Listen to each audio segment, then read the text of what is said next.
Welcome to square talks.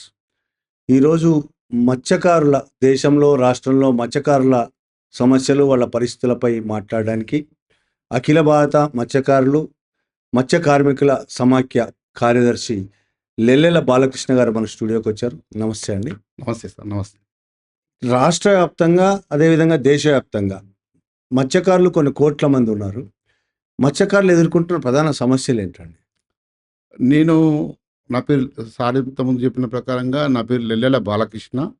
నేను అఖిల భారత మత్స్య కార్మిక సమాఖ్య మా ఆర్గనైజేషన్ ఏర్పడి ఈ 2000 సంవత్సరంలో ఏర్పడ్డది. అంటే 25 ఏండ్లు నేను ఆవిర్భావ సంఘం కార్యదర్శిగా 25 ఏండ్ల నుంచి ఈ రంగంలోనే, ఎస్పెషల్లీ మత్స్యకారుల సమస్యల మీదనే, మత్స్య రంగం మీదనే ఉమ్మడి రాష్ట్రంలో ఆంధ్ర, తెలంగాణ, రాయలసీమ ఉన్నప్పుడు, ఇప్పుడు తెలంగాణ వచ్చింది. తెలంగాణ రాష్ట్ర కార్యదర్శిగా భారతదేశ వ్యాప్తంగా మత్స్యకారుల సమస్యల మీద నేను బెంగాలు, అదేవిధంగా కేరళ, తమిళనాడు, ఒరిస్సా, అదేవిధంగా కర్ణాటకలో మంగళూరు, అన్ని ప్రాంతాలు తిరిగిన మత్స్యకారుల సమస్యల మీద నేను స్టడీ చేసిన. ఢిల్లీకి పోయి, ఢిల్లీలో చేపల మార్కెట్, ఒక గంగా నది, అది యమునా నది తీర ప్రాంతాల్లో పెద్ద పెద్ద నదులు అవి. ఆ నదులలో చేపలు పట్టేటువంటి, ఆ చేపల నుంచి వచ్చే ఢిల్లీ చేపల మార్కెట్ను కూడా పరిశీలించిన. ప్రధానంగా చెప్పాలంటే ఈరోజు మన భారతదేశంలో మత్స్య పరిశ్రమ గురించి మాట్లాడుకోవాలంటే, సముద్రం ఎంత విశాలమైనదో మత్స్య పరిశ్రమ, మత్స్య రంగం కూడా అంతే విశాలమైనది. ప్రధానంగా భారతదేశంలో మనం మాట్లాడుకుంటే, భారతదేశంలో 8011 కిలోమీటర్ల సముద్ర తీరం ఉన్నది. మొత్తం 9 రాష్ట్రాలకు మనకు 3 వైపులా, భారతదేశానికి 3 వైపులా సముద్రం ఉంది. ఇటు గుజరాత్, పాకిస్తాన్ కానీ మొదలుపెట్టుకుంటే, ఇటు బంగ్లాదేశ్, పశ్చిమ బెంగాల్ దాకా మొత్తం 3 వైపులా మన భారతదేశానికి 8011 కిలోమీటర్ల సముద్రం 9 రాష్ట్రాల గుండా ఉన్నది. చాలా పెద్ద ఈ భారతదేశ వ్యాప్తంగా ఉన్నటువంటి మత్స్య పరిశ్రమ మీద ఆధారపడి సుమారు 6 కోట్ల మంది మత్స్యకారులు ఈ ఇండస్ట్రీ మీద ఆధారపడి బతుకుతున్నారు. మేము మా సంఘం ఏర్పడ్డ మొట్టమొదలు ఈ దేశంలో అన్ని రాష్ట్రాల్లో ప్రత్యేకంగా మత్స్యశాఖకు మంత్రి ఉండేది. కానీ దేశంలో కేంద్ర ప్రభుత్వంలో మత్స్యశాఖకు మంత్రి లేకుండే. మేము ఎందుకంటే మత్స్య పరిశ్రమ అనేటువంటిది, ఎందుకంటే సముద్ర తీర ప్రాంతాల్లో చేపలు పట్టడానికి పోయినప్పుడు మొత్తం కూడా మనం వర్షాలకు సంబంధించి కానీ, తుఫాన్లు, సునామీలు, సుడిగుండాలు వచ్చినప్పుడు జాలర్లకు హెచ్చరిక, ఎవరు కూడా చేపల వేటకు పోవద్దు అని రేడియో కానీ, పత్రికలు కానీ, టీవీలు కానీ అని చెప్తారు. ఎందుకోసం అంటే, ఆయన మత్స్యకారులు 7 చిన్న పడవలు అయితే 7లో ఉదయం పూట 4 గంటలకు పోతారు. పోయినప్పుడు ఆయన లోపలికి పోయినప్పుడు 130-140 కిలోమీటర్ల వేగంతో గాలి వస్తే ఆయన కొట్టుకపోయి పాకిస్తాన్ ఒడ్డుకో, బంగ్లాదేశ్ ఒడ్డుకో, లేకపోతే శ్రీలంక ఒడ్డుకో కొట్టుకపోతారు. కొట్టుకపోయినప్పుడు ఆ దేశంలో బందీలుగా, అంటే ఇప్పటికీ కూడా పాకిస్తాన్ జైళ్ళల్లో మన భారతదేశానికి సంబంధించినటువంటి మత్స్యకారులు కొన్ని వందల మంది అక్కడ బందీలుగా ఉన్నటువంటి పరిస్థితి ఉన్నది. శ్రీకాకుళం జైళ్ళల్లో కొన్ని వందల మంది మత్స్యకారులు బందీలుగా ఉన్నటువంటి పరిస్థితి ఉన్నది. మన దేశంలో కూడా పాకిస్తాను, నేపాలు, అదేవిధంగా శ్రీలంక జాలర్లు మన దేశంలో కూడా కొన్ని వందల మంది బందీలుగా ఉన్నారు. అయితే ఒడంబడిక జరుగుతుంది అప్పుడప్పుడు. మేము ఒక 50 మందిని వదిలిపెడతామంటే మీరు ఒక 50 మందిని వదిలిపెట్టండి అని 2 ద్వైపాక్షిక చర్చల్లో అట్లా ఒప్పందాలు చేసుకునేటువంటి పరిస్థితి వస్తుంది. ముఖ్యంగా ఏంటంటే, అంతర్జాతీయ జలాలకు సంబంధించి ప్రపంచవ్యాప్తంగా మత్స్య పరిశ్రమ అనేటువంటిది ఒక పెద్ద, ప్రపంచంలో అనేక దేశాలు, Malaysia, Thailand, Singapore, Australia, China, అన్ని దేశాలు మత్స్య పరిశ్రమ అనేటువంటిది ఒక విశాలమైన ప్రపంచం లాంటిది. నేను ఇంతమంది చెప్తున్నాను కదా. అందులో ప్రధానంగా ప్రపంచవ్యాప్తంగా చూసుకున్నప్పుడు జపాన్, థాయిలాండ్ మత్స్య రంగంలో ప్రపంచవ్యాప్తంగా నెంబర్ 1గా ఉన్నటువంటి టెక్నాలజీని ఉపయోగించుకొని మత్స్య ఉత్పత్తులు అభివృద్ధి చేసే దాంట్లో జపాన్, థాయిలాండ్ అది ప్రపంచ నెంబర్ 1గా ఉన్నాయి. అదేవిధంగా మన దేశంలో బాగా మత్స్య పరిశ్రమ అభివృద్ధి మీద బాగా అవగాహన ఉన్నది. కేరళ, తమిళనాడు రాష్ట్రాలు బాగా మన దగ్గర ఉన్నాయి. ఇవి మనం ఆలోచన చేస్తే ముఖ్యంగా ఏంటంటే, ఈ 6 కోట్ల మంది మత్స్యకారులు ఈ దేశంలో దీని మీద ఆధారపడబోతున్నారు. కానీ కేంద్ర ప్రభుత్వంలో ప్రత్యేక మత్స్యశాఖకు మంత్రిత్వ శాఖ లేకుండే ఉండే. మొత్తం అన్ని రాష్ట్రాల్లో ప్రత్యేకంగా మత్స్యశాఖకు మంత్రి ఉంటాడు, కేంద్రంలో లేదు. ఇంతమంది ఆధారపడి బతున్నారు. 7 మంత్రులు, ఇటు విదేశీ వ్యవహారాల మంత్రి ఒక శాఖ చూస్తాడు, ఆహార ఉత్పత్తుల మంత్రి ఒక శాఖ చూస్తాడు, అదే వ్యవసాయ శాఖ మంత్రి ఒక శాఖ. అంటే 7 మంత్రులు మత్స్యశాఖ మీద అజమాయిషి ఉంటే దీనికి సౌతి తల్లి ప్రేమలాగా ఎవరు సరిగా పట్టించుకోకపోయేది. మత్స్యశాఖకే సపరేటు, ఏ రాష్ట్రానికి ఆ రాష్ట్రానికి సపరేట్ మంత్రి ఉన్నప్పుడు ఇన్ని కోట్ల మంది ఆధారపడి జీడిపికి ఆదాయం తెచ్చేటువంటి మత్స్య పరిశ్రమ, ఇంత పెద్ద ఎత్తున మత్స్య పరిశ్రమ మన దేశానికి 1000 కిలోమీటర్ల సముద్ర తీరము, సపరేట్ మత్స్యశాఖ మంత్రిత్వ శాఖ ఉండాలని మా సంఘం ఢిల్లీలో జంతర్ మంతర్ దగ్గర 2011లో పెద్ద ఎత్తున ఆందోళన చేసినాం మేము. 2011లో అప్పుడు యూపీఏ గవర్నమెంట్ ఉన్నది. మేము ఆ ఆందోళన పోరాటాల ఫలితంగా ఈ మధ్య కాలంలోనే ఎందుకంటే గుజరాత్ నుంచి వచ్చిన నరేంద్ర మోడీ, ఆయన సముద్ర తీర ప్రాంతమే కాబట్టి నరేంద్ర మోడీ వచ్చిన తర్వాత మత్స్యశాఖకు సపరేట్ మంత్రిని 2018 సంవత్సరంలో ఎన్డీఏ గవర్నమెంట్ వచ్చిన తర్వాత మత్స్యశాఖ సపరేట్ మంత్రి దేశవ్యాప్తంగా ఫిషరీస్ మినిస్టరు ఏర్పడడం జరిగింది. ఆ డెవలప్మెంటే. మేము అనేది ఏంటంటే దేశవ్యాప్తంగా మత్స్య పరిశ్రమ అనేటువంటిది ఒక పెద్ద ఇండస్ట్రీ. దానివల్ల భారతదేశానికి అయితే దాన్ని కేంద్ర ప్రభుత్వం కూడా ఈరోజు 25,000 కోట్ల బడ్జెట్ కేటాయిస్తే అది ఏ మూల సరిపోతుంది? కేంద్ర ప్రభుత్వం మొన్న ఇచ్చినటువంటి బడ్జెట్లో మత్స్య పరిశ్రమ కోసం 25,000 కోట్ల బడ్జెట్ కేటాయించింది. 25,000 కోట్లు. ఇది ఎంత అన్యాయం! కాబట్టి మేము అడుగుతున్నాం, 1,00,000 కోట్లు మత్స్య పరిశ్రమ అభివృద్ధి కోసం కేంద్ర ప్రభుత్వం మంత్రిత్వ శాఖను ఏర్పాటు చేసినంత మాత్రాన ఒక బొమ్మను పెట్టినట్టు పెడితే దానివల్ల ఏం బడ్జెట్ లేకుండా అభివృద్ధి ఎట్లుంటుంది? ఇప్పుడు కేంద్ర ప్రభుత్వ బడ్జెట్ 14 లక్షల కోట్లు బడ్జెట్, 14 లక్షల కోట్ల బడ్జెట్. అందులో 14 లక్షల కోట్లు కాదు, సారీ, అది కరెక్ట్ సంఖ్య నాకు ఐడియా లేదు, అది కట్ చేయండి. అయితే పెద్ద బడ్జెట్ మొత్తం మీద 1,00,000 కోట్లు మత్స్య పరిశ్రమ కోసం కేటాయించాలనేది మేము సంఘాన్ని నుంచి డిమాండ్ చేస్తున్నాం. 25,000 కోట్ల బడ్జెట్ కేటాయిస్తే అది ఏ మూలకు? 29 రాష్ట్రాలు అంటే 25,000 కోట్లు అంటే ఒక్కొక్క రాష్ట్రానికి ఎంత వస్తుంది? అది మొత్తం మత్స్యరంగం అనేది చాలా పెద్దది. కాబట్టి మత్స్య పరిశ్రమ కోసం బడ్జెట్లో కేటాయింపులు ఉండాలి. కేంద్ర ప్రభుత్వం కూడా ఇంకా ఈ ఉపాధి, స్వయం ఉపాధి పోషకం సంబంధించినటువంటి ఇండస్ట్రీ, మత్స్య అనుబంధ పరిశ్రమలు, మత్స్య అనుబంధ ఇంకా వ్యవసాయం ద్వారా ఎంత ఆదాయం ఉంటుందో దానికంటే రెట్టింపు ఆదాయం సముద్ర ఉత్పత్తులు, మత్స్య ఉత్పత్తులు. ఇలా సముద్ర బ్యాక్ వాటర్స్, ఇది మన ఉప్పునీటి కయ్యలు అని ఉంటాయి. ఉప్పునీటి కయ్యలు అంటే మడాడవుల ద్వారా, మడాడవులలో అనేక రకాల మత్స్య ఉత్పత్తి కానీ, ఇంకా అనేక రకాల నత్తలు కానీ, ఇంకా అనేక రకాల ఉపాధి అవకాశం, ఉప్పు పండించుకోవడం కానీ సముద్ర తీర ప్రాంతాల్లో కొన్ని కోట్ల మందికి భారతదేశంలో ఉపాధి కల్పిస్తున్నటువంటి ఇండస్ట్రీ మత్స్య పరిశ్రమ. మరి అట్లాంటి మత్స్య పరిశ్రమ మీద ఇంకా మెరుగైన ఉపాధి కల్పించడానికి, ఇంకా మెరుగైన అవకాశాలు కల్పించడానికి, యువతకు ఆధునికమైన టెక్నాలజీని ఉపయోగించి ఇంకా అనేక రకాల ఎగుమతులు చేయడానికి కానీ, ఉత్పత్తులు పెంచడానికి కానీ, వాటన్నిటి మీద ప్రత్యేకమైన దృష్టి పెట్టే దాంట్లో మాత్రం ప్రభుత్వాలు, పాలకులు, కేంద్ర ప్రభుత్వం అయితే చాలా నిర్లక్ష్యంగా, ఈ కేంద్రంలో ఉన్నటువంటి బీజేపీ ప్రభుత్వం మత్స్య పరిశ్రమకు ఎన్సిడిసి, నేషనల్ కోఆపరేటివ్ కార్పొరేషన్ ఉన్నది, ఎన్సిడిసి నుంచి ఇచ్చేటువంటి నిధులను కేంద్ర ప్రభుత్వం గత 4-5 సంవత్సరాల నుంచి రద్దు చేసింది. ఇంకోటి ఏంటంటే NFDB, national fisheries development board, NFDB అనేది భారతదేశం మొత్తానికి కూడా జాతీయ మత్స్య అభివృద్ధి బోర్డు. భారతదేశం మొత్తానికి మత్స్య పరిశ్రమ అభివృద్ధికి బోర్డు.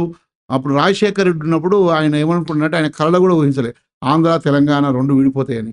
ఆయన అనుకున్నప్పుడు ఏం చేసిందంటే, అన్ని దేశవ్యాప్తంగా మత్స్య పరిశ్రమకు సంబంధించినవన్నీ కూడా కేరళకు పోతున్నాయి హెడ్ ఆఫీసులు, లేకపోతే తమిళనాడు పోతున్నాయి, మాకెందుకు పోవద్దని అప్పుడు యూపీఏ గవర్నమెంట్ ఉండే, అప్పుడు మన్మోహన్ సింగ్ ఉండే, ఇక్కడ మన రాజశేఖర్ రెడ్డి ముఖ్యమంత్రిగా ఉండే.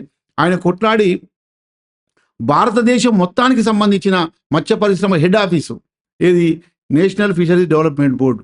మన హైదరాబాద్ నుంచి, మన మెహదీపట్నం నుంచి శంషాబాద్ పోతుంటే రైట్ సైడ్ 232 పిల్లర్ నెంబర్ దగ్గర చేప బిల్డింగ్ ఉంటుంది. ఆ చేప బిల్డింగే మొత్తం భారతదేశం మొత్తానికి కూడా మత్స్య అభివృద్ధికి క్యాపిటల్ ఆఫీస్, అది హెడ్ క్వార్టర్ ఆఫీస్ అది. కాబట్టి అంత పెద్ద ఆఫీస్ని రాజశేఖర్ రెడ్డి తెలంగాణకి, హైదరాబాద్కి ఎందుకు తీసుకొచ్చిందంటే, ఆయన ఆంధ్ర తెలంగాణ విడిపోదు నేనున్నంత కాలం అని గట్టి నమ్మకంతో ఉన్నాడు. కాబట్టి అది వాస్తవంగా అది సముద్ర తీర ప్రాంతం, అది ఎక్కడో విశాఖపట్నంలోనో లేకపోతే మచిలీపట్నంలోనో కట్టాల్సినటువంటి ఆఫీసును హైదరాబాద్ హెడ్ క్వార్టర్లో అంటే ఇంకోటి అదే కాకపోయినా ఇది కూడా అనుకోవచ్చు. దక్షిణ భారతదేశానికి హైదరాబాద్ రాజధాని అనేది ఒకటి ఎప్పటి నుంచో రెండో రాజధాని భారతదేశానికి అనేది కూడా చర్చ ఉంది. మరి అందులో భాగంగా కూడా ఆయన ఇది ఏదేమైనా ఒక హెడ్ క్వార్టర్ జాతీయ మత్స్య అభివృద్ధి బోర్డు ఎన్ఎఫ్డిబి మన హైదరాబాద్లో ఉన్నది. అయితే ముఖ్యంగా నేను చెప్పదలుచుకునేది ఏంటంటే ముఖ్యంగా మత్స్య పరిశ్రమ ఎన్సిడిసి ఎన్ఎఫ్డిబి కూడా నిధులు కేటాయింపులు లేవు. చాలా పాక్షికంగా నిధులు కేటాయింపు ఉన్నది. నిధులు కేటాయింపు పెంచాల్సినటువంటి అవసరం కూడా ఉన్నది. ముఖ్యంగా ఏంటంటే ఈ దేశవ్యాప్తంగా ఉన్నటువంటి మత్స్య పరిశ్రమకు సంబంధించినటువంటి విషయం, మత్స్య మహిళలు పులందేవి ఉన్నది. పులందేవి అనేట ఆమె, వీరప్ప అని ఉన్నాడు, ప్రభాకర్ అని ఉన్నాడు. వీళ్ళంతా కూడా మన భారతదేశంలో ఉన్నటువంటి ఒక ధీరోదాత్త, అంటే వాళ్ళందరినీ కూడా టెర్రరిస్ట్ లాగా, వాళ్ళ ఉగ్రవాదుల్లాగా చూపించారు. కానీ వాళ్ళు సమాజం మీద తిరుగుబాటు చేసినటువంటి ఒక పెద్ద నాయకులు. ఎందుకంటే పులందేవిని ఒక బండిట్ క్వీన్, అంటే ఆమెను బందిపోటు రాణిగా చేశారు. కానీ ఆమె గంగా నది ఒడ్డున ఒక మత్స్యకారుల మహిళ. ఆమెను అత్యాచారం చేస్తే తిరుగుబాటు చేసి జైల్లో ఉన్నది. అక్కడ ఉన్నటువంటి దోపిడీదారులను దోషి పేదవాళ్లకు న్యాయం చేయడం కోసం సమాజం మీద తిరుగుబాటు చేసి జైల్లో ఉండి ఒక నిషాని, ఏలుముద్ర ఉన్నటువంటి నిషాని ఆమె ఎంపీగా గెలిచిందంటే మరి మత్స్యకారుల మహిళగా పులందేవి ఆమె ఒక ధీరోదాత్తమైన మహిళను. ఆమెని ఈ దోపిడీ సమాజం ఏంటంటే ఆమెని బందిపోటు రాణిగా ఆమెను చిత్రీకరించారు. ఠాగూర్ అనేటువంటి అగ్రకుల వ్యవస్థ దాన్ని ఎదిరించినటువంటి ఆమెను ఠాగూర్లే కాల్చి చంపేశారు అగ్రకుల వ్యవస్థ. అదేవిధంగా వీరప్పన్ కూడా ఈ మత్స్యకారుల సామాజిక వర్గం నుంచి వచ్చిన ఆయన. ప్రభాకర్ అంటే నేను ఎందుకు చెప్తున్నా అంటే మత్స్యకారులు అనేటువంటి వాళ్ళు సముద్రంలోకి తమ ప్రాణాలను లెక్క చేయకుండా 100 మైళ్ళు 200 మైళ్ళు సముద్రంలోకి వెళ్తే ఏం కనపడదు వాళ్ళకు. అంటే ఒక గుండె ధైర్యం ఉన్నటువంటి వాళ్ళు, కండగలిగినటువంటి వాళ్ళు, ఒక ఐక్యత ఉండేటువంటి వాళ్ళు మత్స్యకారుల ఐక్యతగా నిలబడి మత్స్యకారులు తిరగబడ్డారంటే, తెడ్డు తిరిగేసిందంటే ప్రభుత్వాలు ఎంత మిలిటరీ కానీ ఎంత పోలీసు కానీ ఏం సరిపోదు. ఎందుకంటే సోంపేట, కాకరపల్లి, గంగవరం, నేను ప్రత్యక్షంగా అందులో ఉన్న. నేను గంగవరం పోరాటం, మత్స్యకారుల పోరాటం, నేను అది విశాఖపట్నంలో స్టీల్ ప్లాంట్ నిర్మాణం అప్పుడు ఇందిరాగాంధీ అక్కడ స్టీల్ ప్లాంట్ నిర్మాణం చేసేటప్పుడు అక్కడ ఉన్నటువంటి మత్స్యకారులందరినీ ఇక్కడ మీ అందరికీ ఉపాధి కల్పిస్తామని తీసుకొచ్చి మళ్ళీ గంగవరం కాడ దిబ్బపాలెం, జాలారిపాలెం అక్కడ కట్టిస్తే మళ్ళీ అక్కడి నుంచి మళ్ళీ అక్కడ గంగవరం పోర్టు కట్టిస్తున్నాం. మళ్ళీ ఇక్కడి నుంచి వెళ్ళిపోవాలంటే ఆల్రెడీ వాళ్ళంతా స్థిర ఆస్తులు ఏర్పాటు చేసుకొని అక్కడ చేపలు బతుకు, వాళ్ళ గంగమ్మ స్థిరం మా హక్కు, జీవనం సముద్రమే మా జీవనం అనేటువంటి వాళ్ళు ఉంటే వాళ్ళని అక్కడి నుంచి ఎలగొట్టేటువంటి ప్రయత్నం చేయడం చాలా అన్యాయం కదా. అంటే మనం అర్థం చేసుకోవాల్సింది ఏంటంటే సముద్ర తీర ప్రాంతంలో ఉన్నటువంటి మత్స్యకారులను పెద్ద ఎత్తున, ఎందుకంటే ఒక మత్స్యకారుల జీవితాలలో ఒక అలజడి, మత్స్యకారుల జీవితాలలో ఒక అభద్రత, మత్స్యకారుల జీవితాల్లో ఒక భయంకరమైనటువంటి వాతావరణాన్ని ఈ కేంద్ర రాష్ట్ర ప్రభుత్వాలు గత ఒక 2 దశాబ్దాల నుంచి తీసుకొస్తున్నాయి. ఏంటంటే సరళీకరణ, నూతన ఆర్థిక విధానాల పేరుతోటి మొత్తం ప్రపంచంలో అమెరికా సామ్రాజ్యవాద దేశాలు అక్కడ నిషేధించినటువంటి ఫార్మా ఇండస్ట్రీలు, అక్కడ నిషేధించినటువంటి అనేక బయోకెమికల్ సంబంధించినటువంటి అనేక కంపెనీలను, వాళ్ళు వద్దంటున్నటువంటి కంపెనీలని ఇక్కడ మన దేశంలో ఉన్నటువంటి పాలకులు గుట్టుచప్పుడు కాకుండా వాళ్లకు మన దేశ మన సముద్ర తీర ప్రాంతాల్లో అట్లాంటి విషవాయువులను వెదజల్లేటువంటి అనేక పరిశ్రమలను, ఇప్పుడు వాన్పిక్ అని ఓడరేవు నుంచి నిజాంపట్నం దాకా, లేకపోతే శ్రీకాకుళం నుంచి ఇచ్చాపురం దాకా, ఇంకా అనేక రకాల సముద్ర తీర ప్రాంతాల్లో మత్స్యకారులకే కాదు మానవాళి మనుగడను ఒక రకమైనటువంటి కోల్పోయే పద్ధతిలో ఉండేటువంటి పరిశ్రమలన్నిటికీ కూడా ఈ కేంద్ర రాష్ట్ర ప్రభుత్వాలు గత 20 ఏళ్ల నుంచి తీసుకొచ్చి మన దగ్గర అనుమతించి, వాళ్ళకు భూమి ఇచ్చి, వాళ్ళకు నీళ్ళు ఇచ్చి, వాళ్ళకు కరెంట్ ఇచ్చి, వాళ్ళకు లోన్లు ఇచ్చి, వీటి వెనకాల ఇక్కడ ఉన్నటువంటి బడా బూర్జువా అనేక రకాల కంపెనీలు, మన భారతదేశంలో ఉన్నటువంటి బడా పెట్టుబడిదారులు అనేక మంది రాయితీలు పేరుతోటి, క్విడ్ ప్రో కో అనే పేరుతోటి వాళ్ళకు వీళ్ళు కమిషన్ల పేరుతోటి పెద్ద ఎత్తున అవినీతిలో భాగంగానే అనేక రకాల కంపెనీలు ఇక్కడ ఏర్పాటు చేస్తున్నారు. అది చాలా అన్యాయం. మానవాళి దాంతోపాటు సముద్ర తీర ప్రాంతాల్లో మత్స్య సంపద మొత్తం కూడా మనం గమనిస్తే తీర ప్రాంతంలో నుంచి డీప్ సీలోకి వెళ్ళిపోతున్నది. మత్స్యకారులకు సంబంధించి మత్స్య సంపద కూడా మన సముద్ర తీర ప్రాంతాల్లో మత్స్యకారులకు అందుబాటులో లేకుండా వెళ్ళిపోతున్నది. ఇంకా ఇప్పుడు ఏప్రిల్ 15వ తారీఖు నుంచి మే, జూన్ 15వ తారీఖు దాకా 2 నెలల పాటు క్రాప్ హాలిడే. ఎందుకంటే అప్పుడు సముద్రంలో చేపలు గుడ్లు పెట్టే సీజన్.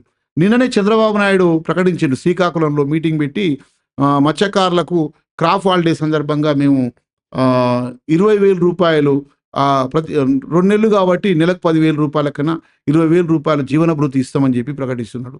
అది సంతోషమే, మేము మా సంఘం కూడా డిమాండ్ చేస్తున్నది.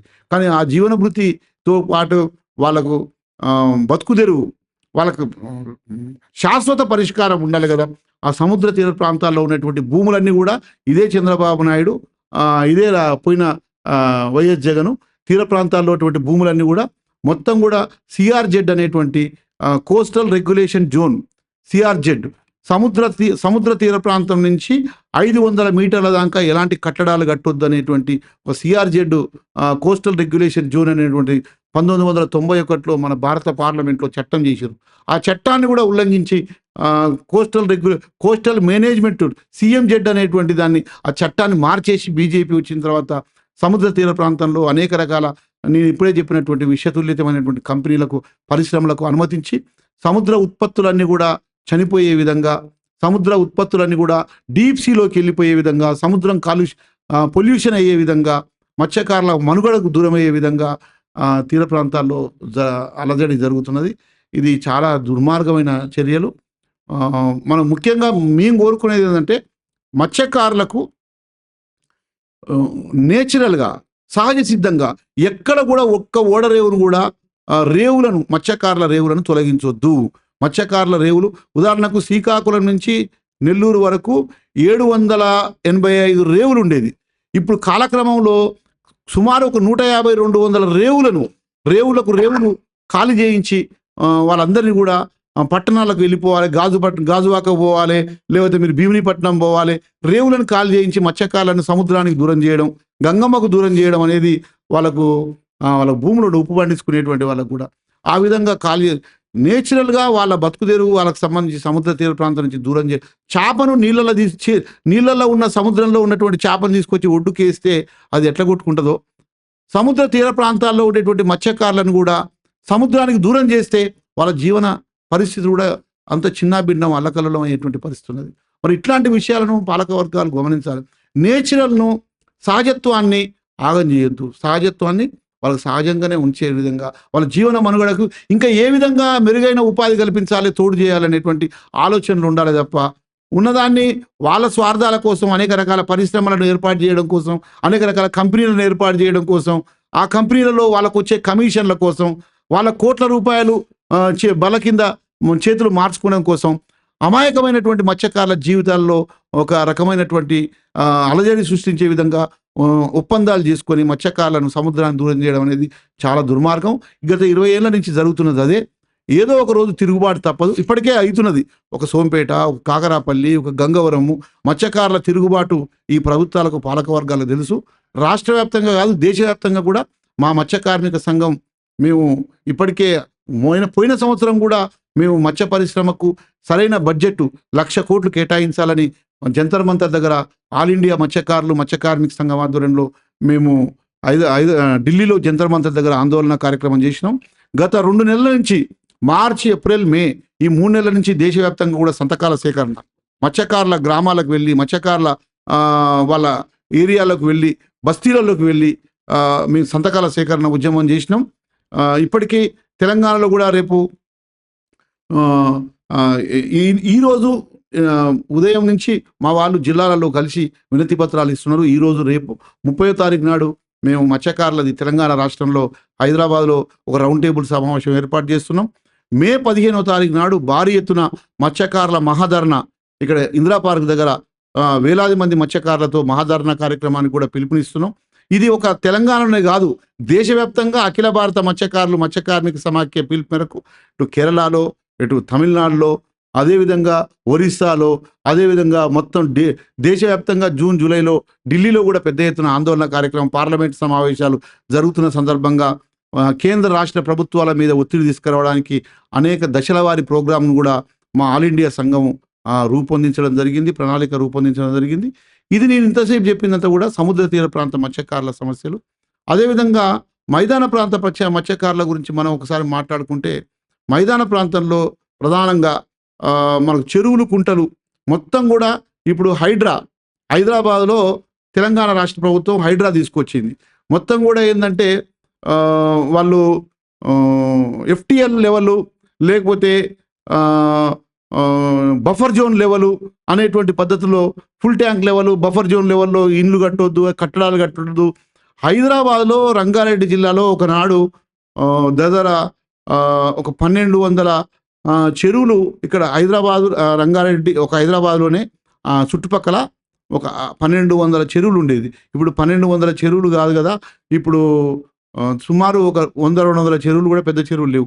మొత్తం కూడా రియల్ ఎస్టేట్ మాఫియా భూమి పెద్ద ఎత్తున. మళ్ళీ దాంట్లో ఎవరంటే మళ్ళా వైఎస్ రాజశేఖర రెడ్డి ముఖ్యమంత్రిగా ఉన్నప్పుడు కానీ, కిరణ్ కుమార్ రెడ్డి ముఖ్యమంత్రి ఉన్నప్పుడు, చంద్రబాబు నాయుడు ఉన్నప్పుడు కంచె మొదలైంది. మొత్తం రియల్ ఎస్టేట్ మాఫియా అంతా కూడా ఈ దొంగ రాజకీయ నాయకులే. ఏ పార్టీ మారితే రంగులు మార్చే రాజకీయ నాయకులు, జెండాలు మార్చడం, రంగులు మార్చడం వాళ్ళకి అలవాటు. ఏ పార్టీ అధికారంలోకి వస్తే ఆ పార్టీలోకి జంప్ అయి మొత్తం చేసేది ఏంటంటే, మొత్తం సముద్ర తీర ప్రాంతం చెరువులు, కుంటలు మొత్తం కూడా కబ్జాలు చేసి పెద్ద ఎత్తున. ఇక్కడ కూడా సేమ్ అంతే, పొల్యూషన్. నేరుగా డ్రైనేజీ వాటర్ అంతా కూడా ఈరోజు మూసీ మొత్తం కూడా ఒక డ్రైనేజీ కూపంగా మారిపోయింది. రేవంత్ రెడ్డి ఈరోజు దీన్ని ఎక్కడ ఏదో దేశం పోయిండు, ఆ దేశం పోయి చూసి వచ్చి ఇక్కడ దీన్ని కూడా అట్లా మూసీని కూడా ఒక 1,50,000 కోట్ల రూపాయలతోటి మూసీ ప్రక్షాళన చేసి మూసీని టూరిజం పార్క్ లాగా తయారు చేస్తానని చెప్తున్నాడు. వాస్తవంగా చేయడం మంచిదే, కానీ ప్రక్షాళన చేయడం కాదు. మూసీని వాళ్ళు పొల్యూషన్ నుంచి బయటపడాలి, మూసీని ట్రీట్మెంట్ ప్లాంట్లు ఏర్పాటు చేయాలి, మూసీని మంచినీటి చేపల పెంచుకునే విధంగా తయారు చేయాలి. ప్రధానంగా మేము ఇక్కడ తెలంగాణ రాష్ట్రంలో మైదాన ప్రాంత మత్స్యకారులకు చేప పిల్లల స్కీమ్ అయితే గత 10 ఏళ్ల నుంచి మన కేసీఆర్ ప్రభుత్వం, బీఆర్ఎస్ ప్రభుత్వంలో 10 ఏళ్ల నుంచి తెలంగాణ రాష్ట్రంలో చేప పిల్లలు ఇచ్చిండ్రు. ఆ చేప పిల్లలు ఏంది? ఆ చేప పిల్లలకు సంబంధించింది ఏంటంటే, మత్స్యకారుల సొసైటీలకు కావాల్సిన చేప పిల్లలు ఒకటైతే, వీళ్ళు ఇచ్చే చేప పిల్లలు ఇంకొకటి. అయితే మేము ప్రభుత్వాలను అడుగుతున్నాం, మీరు టెండర్ల ద్వారా, దళారీల ద్వారా టెండర్లు పిలిచి వాళ్ళని చేప పిల్లలు పంపిణీ చేయడం అనేది, వాళ్ళని మళ్ళా దళారీ వ్యవస్థను రద్దు చేయడం కోసమే చేప పిల్లలు ఇస్తున్నామనే పేరుతోటి మళ్ళా దళారీలకే దొంగకు తాళం చేతులు ఇచ్చే విధంగా దళారీల ద్వారానే చేప పిల్లలు పోయించడం అనేది ఇది ఎంతవరకు కరెక్టు? ఇది అన్యాయం కదా. మేమేమంటున్నామంటే, నిజంగా నీతిగా నిజాయితీగా ఈ ప్రభుత్వానికి మత్స్య పరిశ్రమ ఎడల చిత్తశుద్ధి ఉంటే, ఈ రాష్ట్రంలో 100 కోట్ల రూపాయలు చేప పిల్లల కోసం మీరు కేటాయిస్తున్నారు. ఈ 100 కోట్ల రూపాయలకు 100 కోట్ల రూపాయలు మత్స్య పరిశ్రమకు, మత్స్యకారులకే చెందాలనుకుంటే, మత్స్యకారులందరికీ మీరు సొసైటీ అకౌంట్లలో డబ్బులు వేయండి. సొసైటీ అకౌంట్లలో డబ్బులు వేస్తే, ఇప్పుడు ఒక సొసైటీకి 5 లక్షల చేప పిల్లలు అవసరం ఉన్నాయి. 5 లక్షల రూపాయలు, ₹1 ఒక చేప పిల్ల, 5 లక్షల రూపాయల సొసైటీ అకౌంట్లు వేయండి. అప్పుడు ప్రతి సొసైటీకి ఒక అకౌంట్ ఉంటుంది. తెలంగాణ రాష్ట్రంలో సుమారు 6,500 మత్స్యకారుల సహకార సంఘాలు ఉన్నాయి. 42,000 చెరువులు, కుంటలు ఉన్నాయి. కృష్ణా, గోదావరి నదులు ఉన్నాయి. తెలంగాణ రాష్ట్రంలో కూడా వీళ్ళ బీసీ కులాలు 132 కులాలు ఉంటే, తెలంగాణ రాష్ట్రంలో బీసీ కులాలు 132 కులాలు ఉంటే, హయ్యెస్ట్ పాపులేషన్ ఉన్నటువంటి బీసీ కులాలలోనే హయ్యెస్ట్ పాపులేషన్ ఉన్నటువంటి సామాజిక వర్గం మత్స్యకారుల సామాజిక వర్గం.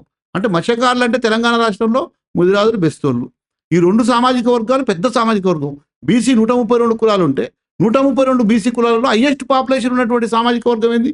గంగపుత్ర, బెస్తా. ఈ 2 కులాలే పెద్ద సామాజిక వర్గం. మరి అంత పెద్ద సామాజిక వర్గానికి మొన్న బడ్జెట్లో నిధులు కేటాయింపు ఎంత? చాలా దారుణం.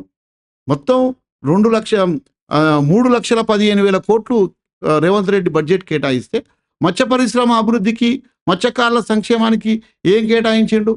కేవలం 250 కోట్లు కేటాయించిండు. మేము తెలంగాణ రాష్ట్రంలో మత్స్య పరిశ్రమ అభివృద్ధి, మత్స్యకారుల సంక్షేమానికి 5,000 కోట్లు కావాలని మేము డిమాండ్ చేసినాం. 5,000 కోట్ల రూపాయలు కేటాయించి, తెలంగాణలో అంతకుముందుకు ముఖ్యమంత్రిగా ఉన్నటువంటి బీఆర్ఎస్ కేసీఆర్ గారు ఏమన్నాడు? కాళేశ్వరం ప్రాజెక్టు కట్టినాం, కాళేశ్వరం బ్యాక్ వాటర్స్ ఏదైతే ఉన్నాయో గోదావరి నీళ్లు 235 కిలోమీటర్లు మొత్తం కూడా నీళ్లుంటాయి. ఈ 235 కిలోమీటర్ల పరిధిలో మత్స్య కార్మికులకు ఇప్పటికీ 3 లక్షల టన్నుల చేపలు ఉత్పత్తి అవుతున్నాయి. తెలంగాణ రాష్ట్రంలో 10 లక్షల టన్నుల చేపల ఉత్పత్తి మా బీఆర్ఎస్ ప్రభుత్వ లక్ష్యం అని అన్నాడు. మేము చేప పిల్లలు ఉచితంగా ఇస్తున్నాం అన్నాడు. 10 లక్షల టన్నులు కాదు కదా, ఇప్పుడు వాస్తవంగా కూడా ఎప్పటి నుంచో ఉత్పత్తి అవుతున్నటువంటి టన్నుల చేపలు 2.5-3 లక్షల టన్నులు వాస్తవమే పెంచాలి. 10 లక్షల టన్నుల చేపలు పెంచాలి. ఎందుకంటే చేపలు పోషక విలువ కలిగినటువంటి ఆహారం. చేపల ఆహారం అంటే పోషక విలువలు కలిగినటువంటి ఆహారం. ఇప్పుడు ఎందుకంటే ప్రజలందరికీ కూడా ఇప్పుడు హైదరాబాద్ ఉంది మార్కెట్ కేంద్రం. హైదరాబాద్లో 1 కోటి మంది జనాభా ఉన్నారు. కానీ హైదరాబాద్లో ఇక్కడ బేగం బజార్ చేపల మార్కెట్ కట్టిర్రు. ఇప్పుడు బేగం బజార్ చేపల మార్కెట్ కట్టి ఇప్పుడు కాంగ్రెస్ గవర్నమెంట్ వచ్చి 17 నెలలు అవుతుంది. అంతకుముందుకు బీఆర్ఎస్ గవర్నమెంట్ 10 ఏళ్ళు అవుతుంది. ఈ 11 సంవత్సరాల పీరియడ్లో ఆ చేపల మార్కెట్కు 3 కోట్ల రూపాయలు కట్టి ఇప్పటికీ ఆ బేగం బజార్ చేపల మార్కెట్ కట్టిండ్రు. కానీ ఇంతవరకు రిబ్బన్ కట్ చేయలేదు. అది మొత్తం నిర్మాణం అయిపోయింది. రిబ్బన్ కట్ చేయడానికి మాత్రం అది అట్లనే ఉన్నది. ఎందుకంటే ఆగమేఘాల మీద అంబేద్కర్ విగ్రహం ఏర్పాటు చేస్తాడు, ఆగమేఘాల మీద సచివాలయం కట్టుకుంటాడు, ఆగమేఘాల మీద అన్ని వాళ్ళకి సంబంధించిన అభివృద్ధి కార్యక్రమాలు చేసుకుంటాడు. కానీ ఒక చేపల మార్కెట్ మత్స్య కార్మికులు అంటే ఎంత సులకన భావం. అంటే ఒక హైదరాబాద్లో ఒక చేపల మార్కెట్, అక్కడ హైదరాబాద్ ఎల్బీ నగర్ దగ్గర ఒక చేపల మార్కెట్ కట్టిండ్రు. అది 3 కోట్ల రూపాయలతో కట్టిండ్రు. ఉల్లిగడ్డల కోసి పెట్టేసారు. రోడ్ల మీద ఎక్కడికక్కడ ఫుట్పాత్ల మీద రోడ్ల మీద అమ్ముకునేటువంటి పరిస్థితి మత్స్య కార్మికుల బతుకులు ఉన్నాయి. కాబట్టి నిజంగా ప్రభుత్వాలకు పాలక వర్గాలకు మత్స్య పరిశ్రమ అభివృద్ధి మత్స్యకారుల సంక్షేమం పట్ల ఏ మాత్రం కూడా చిత్తశుద్ధి లేదు. నిజంగా మత్స్య పరిశ్రమ అభివృద్ధి కోసం మత్స్యకారుల సంక్షేమం కోసం వాళ్ళకు చిత్తశుద్ధి ఉంటే బడ్జెట్లో కేటాయింపులలో సముచితమైనటువంటి బడ్జెట్ కేటాయించాలి. తెలంగాణ రాష్ట్రంలో 5,000 కోట్ల రూపాయలు, నేను ఇప్పుడే చెప్పిన, తెలంగాణలో హైయెస్ట్ పాపులేషన్ ఉన్నటువంటి సామాజిక వర్గం మత్స్యకారుల సామాజిక వర్గం. మత్స్యకారుల అభివృద్ధి కావాలంటే వాళ్ళకి సముచితంగా వాళ్ళకి ఎంత అవసరమో ఆ మత్స్య పరిశ్రమ కోసం బడ్జెట్లో నిధులు కేటాయించాలి. చేప పిల్లలు వీళ్ళు పంపిణీ చేస్తున్నారు. వాళ్ళకి 10 లక్షల చేప పిల్లలు అవసరం అంటే 3 లక్షల చేప పిల్లలు ఇస్తారు. ఆ 3 లక్షల చేప పిల్లలు కూడా కరెక్ట్ టైంకి ఇయ్యరు. వాళ్ళకి జూన్లో చేప పిల్లలు కావాలంటే నవంబర్లో వదులుతారు. నవంబర్లో వదిలితే June, July, August, September, October, November 5 నెలలు సీజన్ అయిపోయిన తర్వాత మన తెలంగాణలో ఏంటంటే డిసెంబరు, జనవరి, ఫిబ్రవరికి చెరువులు ఎండిపోతాయి. అంటే వాస్తవంగా ఇప్పుడు మనం ఏప్రిల్ నెలలో ఉన్నాం. ఏప్రిల్ 30 28 ఏప్రిల్ నెలలో ఉన్నాం. మే నెలలో టెండర్లు పిలిచేసి జూన్లో చేప పిల్లలు వదలాలి. జూన్లో చేప పిల్లలు వర్షాలు పడితే జూన్లో చేప పిల్లలు వదిలితే మళ్ళీ ఫిబ్రవరి వరకు 1 కేజీ 2 కేజీలు అయితే ఏమైనా ప్రజలకు ఉపయోగపడుతుంది. పోషక విలువలు కలిగిన అందాహారం, మత్స్యకారులకు ఆర్థిక ఆదాయం ఉంటుంది. అది కరెక్టు. కానీ నవంబర్, డిసెంబర్ దాకా టెండర్లు పిలిచి వీళ్ళ టైం సరిపోక అన్ని వచ్చే ఎమ్మెల్యే రాక, వచ్చే మినిస్టర్ రాక, చేప పిల్లల కోసం చేసి అదంతా దుర్మార్గంగా. ఎందుకంటే మేము సొసైటీ అకౌంట్లలో డబ్బులు వేస్తే వాడు ఎక్కడ కొనుక్కోవాలి, ఏం కొనుక్కోవాలి, ఏ సైజు కొనుక్కోవాలి, ఎట్లా తెచ్చుకోవాలి, అన్నీ తెచ్చుకోవాలి. కాబట్టి ఇంకోటి, తెలంగాణ రాష్ట్రంలో 36 ప్రభుత్వ చేప పిల్లల కేంద్రాలు ఉన్నాయి. ఇప్పుడు ఇబ్రాహీంపట్నం దగ్గర ఓ చేప పిల్లల కేంద్రాలు నిన్ననే మొత్తం గూలగొట్టేసారు. ఇప్పుడు చేప పిల్లల కేంద్రాలు తెలంగాణలో ఉన్న చేప పిల్లల కేంద్రాలను కూడా కబ్జాలు చేసేస్తున్నారు. అందులో సిబ్బంది లేరు, మొత్తం కూడా పడవబడిపోయినాయి, శిథిలావస్థల స్థితిలో ఉన్నాయి. మరి వాటికి డబ్బులు కేటాయించి వాటిని మంచిగా అభివృద్ధి చేస్తే అసలు టెండర్లు పిలవాల్సిన అవసరం లేదు. వాటికే సిబ్బందిని కేటాయించి వాటిలోనే ఉత్పత్తి చేస్తే తెలంగాణకు కావాల్సిన సమృద్ధిగా కావాల్సినటువంటి చేప పిల్లలు దాంట్లోనే ఉత్పత్తి చేయొచ్చు. తెలంగాణకే కాదు, ఇంకా పక్క రాష్ట్రాలకు కూడా ఎగుమతి చేయొచ్చు మన గవర్నమెంట్ ద్వారా చేప పిల్లలు. కానీ గవర్నమెంట్కి ఆ చిత్తశుద్ధి ఉన్నదా? ఇప్పుడు 17 నెలలు అవుతుంది మత్స్యశాఖకు మంత్రే కేటాయించలేదు రేవంత్ రెడ్డి. రేవంత్ రెడ్డి దగ్గర మత్స్యశాఖ మంత్రిని పెట్టుకున్నాడు. మత్స్యశాఖ మంత్రి రేవంత్ రెడ్డి దగ్గర ఉంటే ఈ మత్స్యశాఖ అధికారులు ఆయన దగ్గర పోరు, రాడు, ఆయన రాడు, వీళ్ళు పోరు. మత్స్య పరిశ్రమ మీద ఒక సవతి తల్లి ప్రేమ ఎవరు పట్టించుకుంటారు దాని మీద? కాబట్టి చాలా అన్యాయంగా ఉంది మత్స్య పరిశ్రమకు సంబంధించింది కూడా. కాబట్టి మనం ఆలోచన చేయాల్సింది ఏంటంటే, మేము మత్స్యకారుల విషయంలో తెలంగాణ రాష్ట్రంలో మేము అడుగుతున్నాం, చేప పిల్లలకు బదులు నగదు జమ చేయండి. ఇప్పటికీ ఇంకో చాలా బాధాకరమైన విషయం ఏంటంటే, దేశవ్యాప్తంగా కూడా మత్స్యకారుడు చచ్చిపోతే మేము పండించిన చేపలు, మేము ఉత్పత్తి చేసిన చేపలు, మేము సముద్రంలో, నదులలో, చెరువులలో తీసుకొచ్చినటువంటి చేపలు మా కుటుంబాలే తింటాయా? ఎవరు తింటారు? ఈ దేశ అభివృద్ధికి జీడిపి వస్తుంది, ఈ దేశ అభివృద్ధిలో భాగస్వామ్యం అవుతున్నాం, ఈ దేశ ప్రజలకు పోషక విలువలు కలిగిన మత్స్య సంపద అందిస్తున్నాం. కానీ చేపలు పట్టుకొచ్చేటువంటి సమయంలో మేము సముద్రాల్లో, నదులలో, చెరువులలో, కుంటలలో, జలవనరుల్లో పోతే ప్రాణాలను తెగించిపోతున్నటువంటి పరిస్థితుల్లో ఇలా జలవనరుల్లో అనేక మంది చేపలు వలలు చుట్టుకొని కానీ ఒక్కొక్క చేపలు పట్టేటప్పుడు పోతే నీళ్ళల్లో ఒక్కొక్క చేప 5 కేజీల చేప 6 కేజీల చేప మొత్తం పైకి ఎగిరి వచ్చి ఎదురు రూపణ గుద్దుతుంది, మూత్రపిండాల కాడ గుద్దుతుంది, అందులోనే గూడబడి చచ్చిపోతారు. మరి అట్లా చనిపోయినటువంటి వాళ్ళు, వలలు చుట్టుకొని చచ్చిపోయినటువంటి వాళ్ళు, ఎదురొమ్ములు గుద్దుకొని చచ్చిపోయినటువంటి వాళ్ళు, మూత్రపిండాల కాడ చేపకు గుద్దుకొని చచ్చిపోయేటువంటి వాళ్ళు, హార్ట్ అటాక్ తోటి చచ్చిపోయేటువంటి వాళ్ళు, చాలా మంది మత్స్య కార్మికులు ఇప్పటికీ 450-500 మంది చనిపోయి వాళ్ళకు ప్రభుత్వం నుంచి ఎలాంటి సంక్షేమ పథకాలు అందగా, ఇన్సూరెన్స్ ఎక్స్గ్రేషన్ లేక వీళ్ళు 10 లక్షల రూపాయలు ఇస్తామన్నారు, ఇంతవరకు ఎవరికి లేవు, బడ్జెట్లో నిధుల కేటాయింపు లేవు, ఇన్సూరెన్స్ లేదు, ఎక్స్గ్రేషన్ లేదు. చాలా దుర్మార్గంగా ప్రభుత్వాలు, పాలకవర్గాలు మత్స్యకారుల ఎడల చూస్తున్నాయి. వీటన్నిటి విషయంలో మేము రేపు మే 15వ తారీఖు నాడు పెద్ద ఎత్తున ఆందోళన కార్యక్రమాలు, మత్స్యకారుల ఎడల, మత్స్యకారుల సమస్యల పరిష్కారం కోసం ఒక ఆందోళన కార్యక్రమాన్ని రూపొందించినాం. రాబోయే రోజుల్లో ఇంకా బలమైన మత్స్యకారుల ఉద్యమాన్ని కూడా నిర్మిస్తాం మార్కెటింగ్ సమస్య మీద. ఇప్పుడు సముద్రంలో వేటకెళ్ళే మత్స్యకారులకి నాటు పడవల్లో వేటకెళ్తారు. మరపడవల ఇష్యూ చాలా పెద్ద ఇష్యూ ఉంది కదా, దాని మీద ఇప్పటివరకు ఏమైనా పరిష్కారం అయిందా? వాస్తవంగా మడపడవలకు సంబంధించి అంటే బోటు డీజిల్ ఆయిల్ సబ్సిడీ ఇవ్వాలి వాళ్ళకు. డీజిల్ ఆయిల్ సబ్సిడీలో ఏంటంటే ఇవి డీజిల్ ఆయిల్ సబ్సిడీలు విషయంలో కానీ, మరపడవలకు సంబంధించిన ల్యాండింగ్ సంబంధించిన విషయం కానీ, ఫీజుకు సంబంధించిన విషయంలో ఫీజు పొట్లాడి పెద్ద ఎత్తున నామినల్ రెంట్ తీసుకుంటారు. ఎందుకంటే ఒక్కొక్క ఎమ్మెల్యేకు వాళ్ళకే ఉంటాయి. ఆ మరపడవల యజమానులంతా కూడా మళ్ళా మత్స్యకారులు కాదు, ఇప్పుడు మత్స్యకారులంతా కూడా ఆ మరపడవలలో కూలీలు. మరపడవల యజమానులంతా వృత్తికి సంబంధం లేనటువంటి మళ్ళా పెట్టుబడిదారులే.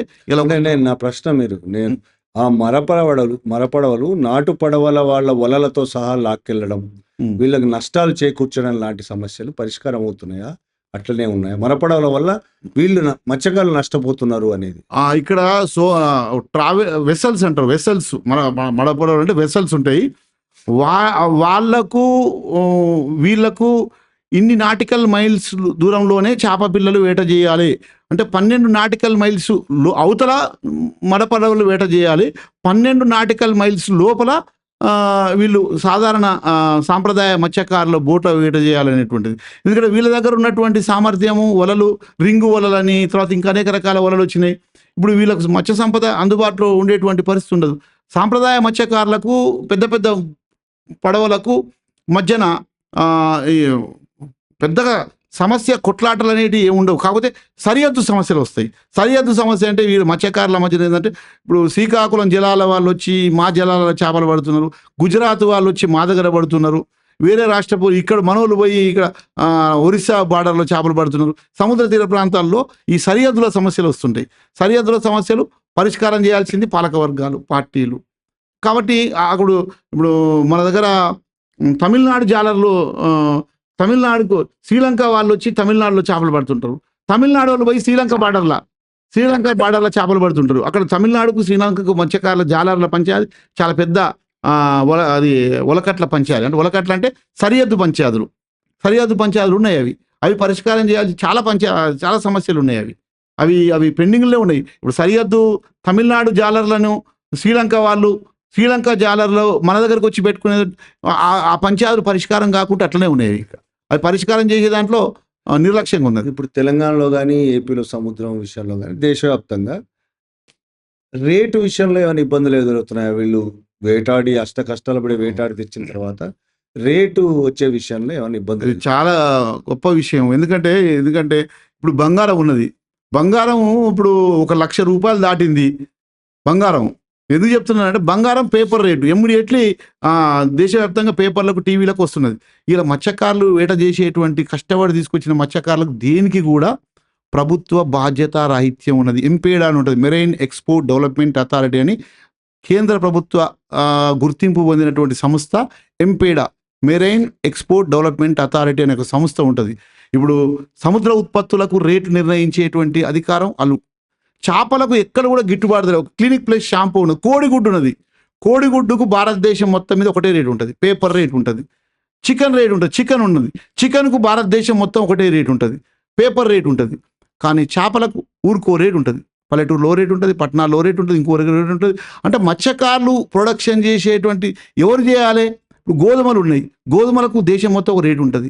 వరి ఉన్నది, వరికి ఒక రేటు ఉంటుంది. మిర్చి ఉన్నది, మిర్చికి ఒక రేటు ఉంటుంది. ఎందుకంటే ఇవన్నీ కూడా రైతాంగము, పెట్టుబడిదారులు, అగ్రకుల భావజాలం ఉన్నటువంటి భూస్వామ్య పెట్టుబడిదారులు ఉన్నటువంటి, ఇప్పుడు పౌల్ట్రీ ఫామ్ అంతా ఎవరు?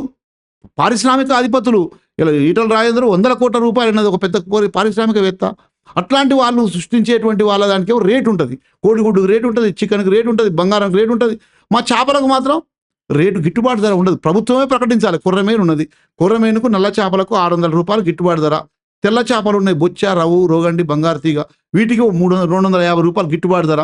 ఇట్లా రేటు విషయంలో మత్స్యకారులు దోపిడీకి గురవుతున్నారు. రేటుని ప్రభుత్వం జోక్యం చేసుకొని మత్స్యకారులకు మార్కెటింగ్ సిస్టమ్ లేదు. అసలు ఇప్పుడు నేను రాష్ట్ర రాజధాని హైదరాబాద్లోనే 11 సంవత్సరాలు అవుతుంది బేగం బజార్లో చేపల మార్కెట్ కట్టి ఇప్పటిదాకా దానికి రిబ్బన్ కటింగ్ లేదు, దానికి ఓపెనింగ్ లేదు, రోడ్ల మీద అమ్ముకొని బతున్నారు. అంటే ఈ గతంలో బీఆర్ఎస్ ప్రభుత్వానికి కానీ, ఇప్పుడు వచ్చిన కాంగ్రెస్ 2 సంవత్సరాల కాంగ్రెస్ ప్రభుత్వానికి కానీ మత్స్యకారుల ఎడల ముషిరాబాద్లో రోడ్ల మీద అమ్ముకొని చేపలు బతారు, బేగం బజార్లో రోడ్ల మీద అమ్ముకొని చేపలు బతారు. మేము బీసీ సామాజిక వర్గంలో పెద్ద సామాజిక వర్గం చెప్పుకుంటాం, మా ఓట్లు కావాలి, ఇలా ఎమ్మెల్యేలను చేయాలి, ప్రభుత్వాలను ఎక్కియాలి, గద్దెనెక్కియాలి. కానీ మాకు మాత్రం కనీసం మత్స్యకారులు అంటే ఈ పాలకులకు, ప్రభుత్వాలకు ఎంత దుర్మార్గమైనటువంటి విషయాలు ఉన్నాయంటే చాలా బాధాకరం. మా వాళ్ళకు కూడా సిగ్గు ఉండాలి, మా వాళ్ళకు కూడా బాధ ఉండాలి, తిరగబడాలి. కాబట్టి ఇది చాలా బాధ అనిపిస్తున్న మాటలు, ఆవేదనలో మాట్లాడుతున్న మాటలే నేను. కాబట్టి మత్స్య సంపదకు, మత్స్యకారులకు చాలా తీవ్రమైనటువంటి మద్దతు ధర విషయంలో ప్రభుత్వాలు, పాలకులు నిర్లక్ష్యం చేస్తున్నాయి. ఇప్పుడు పెద్ద పెద్ద ప్రాజెక్టులు కట్టడం వల్ల, ఉదాహరణకి బీఆర్ఎస్ టైంలో కాళేశ్వరం లాంటి ప్రాజెక్టులు కట్టారు. చేపల వేట బ్రహ్మాండంగా ఉంటుంది, వాళ్ళ జీవితాలు కూడా బ్రహ్మాండంగా బాగుపడతాయని ప్రకటించాడు. ఎలా ఉంది ఇప్పుడు కాళేశ్వరం కట్టిన తర్వాత ఏమైనా తేడా కనిపిస్తుంది? ఏమి ఇప్పుడు కాళేశ్వరం మన కాళేశ్వరం వదిలిపెట్టేసిర్రు నది. ఇప్పుడు మన మన నీళ్లు ఉండకుండా ఆయన ఏం చెప్పిండు, మన కాళేశ్వరం బ్యాక్ వాటర్స్ 285 కిలోమీటర్లు బ్యాక్ వాటర్స్, ఇట్లా మొత్తం ఎప్పుడు బ్యాక్ వాటర్స్ నీళ్లు నిలవ ఉంటాయి. 285 కిలోమీటర్లో పుష్కలమైన మత్స్య సంపద వస్తుంది. అది కట్టాలి, కడితే మంచిది మేము కోరుకుంటున్నాం. మత్స్యకారులకు అన్ని హైదరాబాదు మొత్తం కూడా ఒక్క చెరువు, ఇప్పుడు గండిపేట చెరువు ఉన్నది, గండిపేటలో గవర్నమెంట్ చేప పిల్లలు పెంచలేదు, పోస్తలేదు, ఉట్టిన అనాథరైజ్గా చేపలు పెంచుకుంటాం. తెలంగాణలో కానీ ఆంధ్రప్రదేశ్లో కానీ చాలా లక్షల ఎకరాల జల వనరులను నిరుపయోగంగా చేపల పెంపకానికి ఉపయోగపడకుండా, చేపలు పెంచకుండా, మత్స్యకారులకు బాధ్యతలు ఇవ్వకుండా, మత్స్యకారుల ఎడల చాలా నిర్లక్ష్యపూరితంగా పాలక వర్గాలు వ్యవహరిస్తున్నాయి. అక్కడ ఉన్న చంద్రబాబు నాయుడు కానీ, ఇక్కడ ఉన్న రేవంత్ రెడ్డి కానీ, బీఆర్ఎస్ గవర్నమెంట్ కానీ. మత్స్యకారులు అంటే వీళ్ళకి ఏమాత్రం కూడా, వాళ్లకు 1000 కోట్ల రూపాయలు, లక్షల కోట్ల రూపాయలు ఇచ్చేటువంటి కోటీశ్వర్లు, పెట్టుబడిదారులే కావాలి తప్ప వీళ్ళది మత్స్యకారులు అంటే కోటరుగాళ్ళు, లేకపోతే 500 నోటుగాళ్ళు, ఈ విధంగా మమ్మల్ని ఓటుగాళ్ళ లేక చూస్తున్నారు తప్ప మమ్మల్ని ఏం పట్టించుకోవట్లేదు ఈ పోటుగాళ్ళు. ఇప్పుడు భారతదేశ వ్యాప్తంగా అన్ని రాష్ట్రాల్లో ఇదే పరిస్థితి ఉందా? ఏదైనా రాష్ట్రం దీనికంటే బెటర్గా ఉన్న రాష్ట్రం? ఉన్న దాంట్లో ఒకటి ఏంటంటే, భారతదేశంలో గతంలో ఇప్పుడు ఒకటి మనం గుర్తుపెట్టుకోవాల్సింది అంట, ప్రజలు చేపలు తినేటందుకు గతంలో బెంగాల్ గవర్నమెంట్ కమ్యూనిస్టులుగా ఉన్నప్పుడు, మీరు ఇంతకుముందుకు చంద్రబాబు నాయుడు ఒక మాట అన్నాడు, భారతదేశంలో బెంగాల్ ఒక చేపలు బాగా తింటారు వాళ్ళు. చేపలు మనం టమాటాలు ఎట్లా తింటాం, ప్రతి ఒక్కరం టమాటాలు ఉప్పులు వేసుకుంటాం, పప్పులు వేసుకుంటాం, ఆలుగడ్డలు వేసుకుంటాం, దోసకాయలు వేసుకుంటాం, చికెన్లు వేసుకుంటాం, మటన్లు వేసుకుంటాం. మన దగ్గర ఉన్న వాళ్ళు టమాటాలు ఎట్లా తింటామో, కేరళ వాళ్ళు కానీ, బెంగాల్ వాళ్ళు కానీ, తమిళనాడు వాళ్ళు కానీ, వాళ్ళు అక్కడ చేపలు అట్లా తింటారు. పప్పుచారులు కూడా టమాటా అంటే ప్రజలు తినడానికి కావాల్సినటువంటి ఆ విధమైన సౌకర్యం కల్పించాలి. ఇప్పుడు ఆ విధమైన అవకాశాలు కల్పించాలి. మార్కెటింగ్ వ్యవస్థను డెవలప్ చేయాలి, ప్రోత్సహించాలి. అట్లా ప్రోత్సహించే దాంట్లో లెఫ్ట్ ఆర్గనైజేషన్ ఇలా కేరళలో, భారతదేశంలో నెంబర్ 1గా కేరళ గవర్నమెంట్ ఇలా మత్స్య పరిశ్రమ విషయంలో కానీ, వాళ్ళకు కోఆపరేటివ్ సిస్టమ్లో కానీ, వాళ్ళకు వలల కంపెనీలు తయారు చేసే కానీ, వాళ్ళకు సౌకర్యాలు కల్పించే దాంట్లో కానీ, వాళ్ళు లోన్లు ఇచ్చే దాంట్లో కానీ భారతదేశంలో నెంబర్ 1 స్థాయిలో ఇలా కేరళ గవర్నమెంట్ అక్కడ మత్స్యకారులకు కనిపిస్తున్నది. ప్రపంచవ్యాప్తంగా థాయిలాండ్, మలేషియా వాళ్ళు ప్రపంచంలో నెంబర్ 1 ప్రాంతాలుగా వాళ్ళు అక్కడ మత్స్య పరిశ్రమ అభివృద్ధిలో ఉన్నారు. కానీ మన దగ్గర మాత్రం మత్స్య పరిశ్రమ అంటే సౌత్ తల్లి ప్రేమలాగా మత్స్యకారుల ఎడల దీనివల్ల ఏమొస్తుంది అనేటువంటి పద్ధతిలో పట్టించుకోవట్లేదు. ప్రజలకు మామూలుగా చూపిస్తారు. కానీ ప్రతి మండల కేంద్రంలో, ప్రతి జిల్లా కేంద్రంలో హోల్సేల్ చేపల మార్కెట్లు నిర్మించాలనేది మా డిమాండ్గా ఉన్నది. తెలంగాణలో ఈ మత్స్యకారులు అంటే ముదిరాజులు కావచ్చు, బెస్తవాళ్ళు కావచ్చు, రాజకీయ పరంగా వీళ్ళకున్న ప్రాధాన్యత ఎలా ఉందండి? చాలా రాజకీయ పరంగా మత్స్యకారుల సామాజిక వర్గాలుగా ఉన్నటువంటి ముదిరాలు బెస్తలు ఇప్పుడు ఈ తెలంగాణ రాష్ట్రంలో అయితే చాలా వెనుకబాటుతనంలో ఉన్నారు. చాలా అంటే చాలా వీళ్ళకు ఉన్న వీళ్ళ ఉన్న పాపులేషన్కు తగిన విధంగా మత్స్యకారులకు ఏమాత్రం ప్రాతినిధ్యం సరిగ్గా లేదు. ఏమున్నా మత్స్యకారులు వాస్తవంగా ఇది మత్స్యకారుల సామాజిక వర్గానికి సంబంధించిన వాళ్ళు ఇప్పుడు 10 మంది ఎమ్మెల్యేలు ఉండేట తెలంగాణ రాష్ట్రంలో 10 మంది ఎమ్మెల్యేలు ఉండాలి. ఈ సామాజిక వర్గం గెలవాలంటే అన్ని పార్టీలు కలిపిన 10 మంది ఎమ్మెల్యేలు ఉండాలి. కానీ ఇప్పుడు ఉన్నటువంటి వాళ్ళు ఒక ముఠా గోపాల్ ఆయన ఇక్కడ ముషిరాబాద్ నుంచి లోకల్ ఎమ్మెల్యే, ఇంకొక ఆయన మన మహబూబ్నగర్ నుంచి ఒక ముదిరాజ్ సామాజిక వర్గం శ్రీహరి అన్న ఒక ఆయన ఎమ్మెల్యే, 2 ఎమ్మెల్యేలు ఉన్నారు. అంటే గంగపుత్ర నుంచి ఒకరు ఉన్నారు, ముదిరాజ్ నుంచి ఒకరు ఉన్నారు. ఈ మత్స్యకారుల సామాజిక వర్గం సంబంధించిన వాళ్ళు చూసుకుంటారు. అలాగే మత్స్యకారుల సహకార సంఘాలు పని ఎలా ఉంది? మత్స్యకారుల సహకార సంఘాలకు పేరుకే మత్స్యకారుల సహకార సంఘాలు ఉన్నాయి.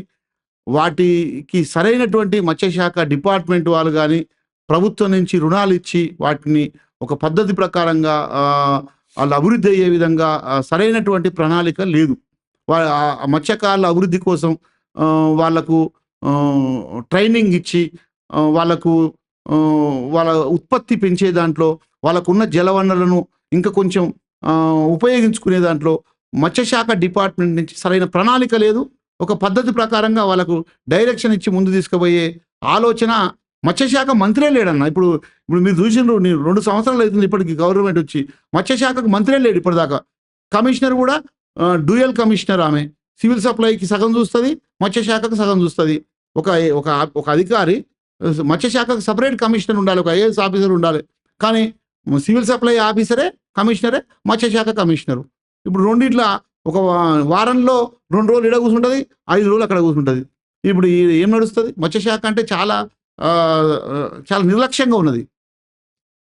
దాదాపు మత్స్యశాఖ తెలంగాణ రాష్ట్రంలో, ఉమ్మడి ఆంధ్రప్రదేశ్లో కూడా దాదాపు 70 ఏళ్ల నుంచి జరిగిన అభివృద్ధి ఏంది? అసలు ఏమైనా జరిగిందా ఈ 2 రాష్ట్రాల్లో కానీ దేశంలో కానీ? స్వతంత్రం వచ్చినప్పటి నుంచి ఏమైనా అభివృద్ధి జరిగిందా? జరిగితే ఎటువంటి అభివృద్ధి జరిగింది? మత్స్య పరిశ్రమ నేను వచ్చిన 70 ఏళ్ళలో అయితే, నేనైతే 30 ఏళ్ళ నుంచి ప్రత్యక్షంగా చూస్తున్నా. 30 ఏళ్ళ అభివృద్ధి, గతంలో ఉన్న చెరువులు కుంటలు సగం పోయినాయి రియల్ ఎస్టేట్ మాఫియా తోటి. ఉన్న చెరువు కుంటలన్నీ కూడా పొల్యూషన్ అయిపోయినాయి. గతంలో ఈ మూసీలో నేనే స్వయంగా, మీరు నమ్మరో, మా ఊరు, మా ఇల్లు మూసీ నది ఒడ్డున మా ఊరు. నేను ఇదే మూసీలో నీళ్లు తాగిన వారిని చెలిమ చేసుకొని నీళ్లు తాగిన నేను. కానీ మూసీలో నడవడానికే ఇబ్బంది పడేటువంటి పరిస్థితి. అంటే 20 ఏళ్ల కాలంలో దుర్గంధమైనటువంటి మూసీ అయిపోయింది. 100,000 ఎకరాల చెరువులు కబ్జాలు అయిపోయినాయి. గోదావరి, కృష్ణ మొత్తం కూడా కబ్జాలు అయిపోతున్నట్టు పరిస్థితి ఉన్నది. మత్స్యకారులను ఈ ప్రభుత్వాలు గత 25-30 ఏళ్లలో ప్రత్యేకమైన ప్రణాళికాబద్ధంగా కృషి చేసింది ఏం లేదు. ఇంకా నష్టం చేసింది తప్ప అదనపు ఉత్పత్తి అంటే దేశవ్యాప్తంగా పెరుగుతున్న టెక్నాలజీ, దేశవ్యాప్తంగా మారుతున్న పరిస్థితులు, కొంత మార్పు వచ్చి వీళ్ళు కూడా దాన్ని నేర్చుకొని ముందుకు పోతున్నారు తప్ప, ఇప్పుడు ప్రత్యేకంగా ప్రభుత్వాలు, పాలకవర్గాలు మత్స్య పరిశ్రమ అభివృద్ధి కోసం, మత్స్యకారుల సంక్షేమం కోసం శ్రద్ధ పెట్టి బడ్జెట్ కేటాయించి ప్రణాళిక రూపొందించి అభివృద్ధి చేసేది మాత్రం ఏమి లేదు. అసలు ఇప్పుడు ప్రభుత్వాలు, కేంద్రం కానీ రాష్ట్ర ప్రభుత్వం కానీ ఏం చేస్తే బెటర్ అని మీ అభిప్రాయం? కేంద్ర రాష్ట్ర ప్రభుత్వాలు ముందుగా, కేంద్ర ప్రభుత్వం మత్స్య పరిశ్రమ అభివృద్ధికి, మత్స్యకారుల సంక్షేమానికి మేము ప్రభుత్వాన్ని కోరుతున్నాం. ముందుగా మత్స్య పరిశ్రమ, కేంద్ర ప్రభుత్వం 1,00,000 కోట్ల రూపాయల బడ్జెట్ కేటాయించాలి. రాష్ట్ర ప్రభుత్వం 5,000 కోట్ల రూపాయల బడ్జెట్ కేటాయించాలి. తెలంగాణలో కానీ, దేశంలో కానీ, ఆంధ్రప్రదేశ్ రాష్ట్రంలో కానీ మొత్తం కూడా జల వనరులు ఏవైతున్నాయో, సముద్రం, నదులు, చెరువులు, కుంటలు, రిజర్వాయర్లు, వీటన్నిటి కూడా శాటిలైట్ ద్వారా సర్వేలు చేయించి వాటిలో ఫిషింగ్ చేసేయడానికి, మంచినీటి చెరువులు ఇప్పుడు ఎంత తలాతోక లేనటువంటి వాడిని ఆలోచన. ఎందుకంటే మొన్నటిదాకా టేక్ చెట్లు పెంచొద్దు, లేకపోతే కేసులు పెడతాం, గంధం చెట్లు పెంచొద్దు, ఇవన్నీ చాలా దుర్మార్గమైన ఆలోచనలు ఈ ప్రభుత్వాలకు, పాలక వర్గాలు ఉంటాయి. నీళ్లున్న కాడలా చేపలు ఉండాలి, చేపలున్న కాడలా చేపలు పట్టేటోడు ఉంటాడు, చేపలన్నీ కూడా ప్రజలు తింటారు. కాబట్టి ఇది మంచినీటి చెరువులు కాబట్టి చేపలు పెరగొద్దు అనే పేరుతోటి ఇలా బేగంపేట, ఇలా మనకి ఇప్పుడు హిమాయత్ సాగర్, గండిపేట చెర్ల చేపలు పెంచని మంచినీటి చెరువు అనే పేరుతోటి చాలా దుర్మార్గం. చేపలు ఈ అంటే నీళ్లు డెడ్ స్టోరేజ్కి పోయినప్పుడు చేపలు పట్టొద్దు, అది మాకు కూడా తెలుసు. కానీ నీళ్లు ఫుల్ సైజ్ ఉన్నప్పుడు చేపలకు నీళ్ళలో బురద ఉంటే బురదలో ఉన్నటువంటి ఆ సూక్ష్మజీవులన్నీ ఏంటంటే చేపలే తింటాయి. ఆ చేపలు తిని మళ్ళీ మంచి మంచి శ్రేష్టమైన నీళ్లు మనకు అందిస్తాయి. కాబట్టి నీళ్ళలో చేపలు ఉండడం వద్దంటే వాని మెడకాయ మీద తలకాయ ఉండదు దానికి. మెడకాయ మీద తలకాయ లేని ఆలోచనలే ఈ ప్రభుత్వాలు పాలక వాళ్ళు ఆలోచన చేస్తున్నటువంటి ఆలోచనలు ఉన్నాయి. మంచినీటి చెర్ల పేరుతోటి చేపలు పెంచొద్దు అనేటువంటి ఆలోచన చాలా దుర్మార్గమైన ఆలోచన. కాబట్టి నేను ఇప్పుడు చెప్పేది ఏంటంటే, దేశవ్యాప్తంగా జలవనరులను శాటిలైట్ ద్వారా సర్వే చేయించి అన్ని జలవనరుల్లో చేపల ఉత్పత్తి ఇంకా అధునాతనమైన టెక్నాలజీ ఉపయోగించి వాటిని ఉత్పత్తి పెంచాలి. మన ఉదాహరణకు తెలంగాణకు 10 లక్షల టన్నుల చేపల ఉత్పత్తి పెంచాలి. ప్రపంచవ్యాప్తంగా చేపలు ఇలా ఈజీ డైజెషన్ ఫుడ్. ఇలా చికెను మటన్ తిన్నామనుకో, అది తిన్నాక 6 గంటల దాకా అరగదు. కానీ చేపలు తిన్నామనుకో, మనకు కరోనా వచ్చింది. కరోనా వస్తే సైంటిస్టులు, అనేక మంది శాస్త్రవేత్తలు, డాక్టర్లు మొత్తం ఏం చెప్పారంటే, మీరు ఇమ్యూనిటీ పవర్ పెరగాలంటే, మీరు మంచిగా శారీరకంగా తొందరగా ఆరోగ్యంగా కోలుకోవాలంటే చేపలు తినమని చెప్పారు. చేపలు మంచి పోషక విలువలు కలిగిన ఆహారం, ఈజీ డైజెషన్ ఫుడ్. కాబట్టి చేపలు అనేటువంటిది ప్రతి ఒక్కరికి తినగలిగిన ఆహారం. కాబట్టి చేపలను ప్రొడక్షన్ పెంచడం కోసం దాని ద్వారా మత్స్యకారులు అభివృద్ధి పొందుతారు. మార్కెటింగ్ సౌకర్యాలు కల్పించాలి.